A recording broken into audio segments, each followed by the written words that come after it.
Bienvenue au Théâtre de Chartres. Ce théâtre à l'italienne a été construit en 1861 par l'architecte de la ville de Chartres, Alfred Piébourg. Les travaux ont commencé en 1858, donc pour se terminer 3 ans plus tard. Sa construction a été le moment de vive polémique puisque son emplacement lui-même a posé toute une série de questions à la population chartraine. Différents lieux ont été envisagés. Certaines personnes avaient peur que le quartier retenu, donc le boulevard Chasles, soit une véritable difficulté puisqu'on avait peur que les véhicules à cheval s'embourbent dans ce quartier.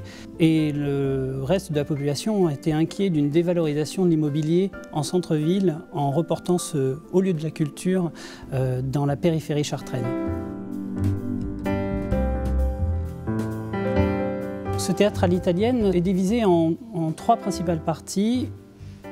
Une partie accueil des publics, une partie salle proprement dite et une 3e partie, une partie technique avec la partie scène et tout autour la partie cage de scène.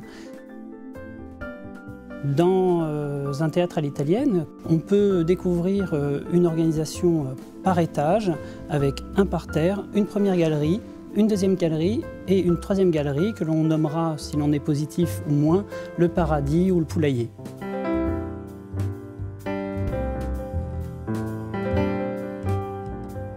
La 2e partie vraiment importante est la partie technique qui, pour le théâtre de Chartres, a été conservée sur le principe d'origine, c'est-à-dire un système de perches contrebalancées qui permet de ménager différents effets scéniques de l'époque et encore maintenant qui permettent d'accrocher soit des velours, des éléments de décor ou de l'éclairage.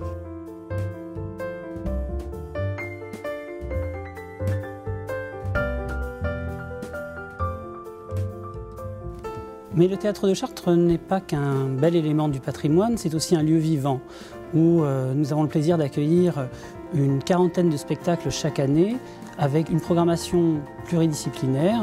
On peut y découvrir du théâtre, de l'humour, de la musique classique, de la chanson, de la danse contemporaine, mais de la danse classique aussi.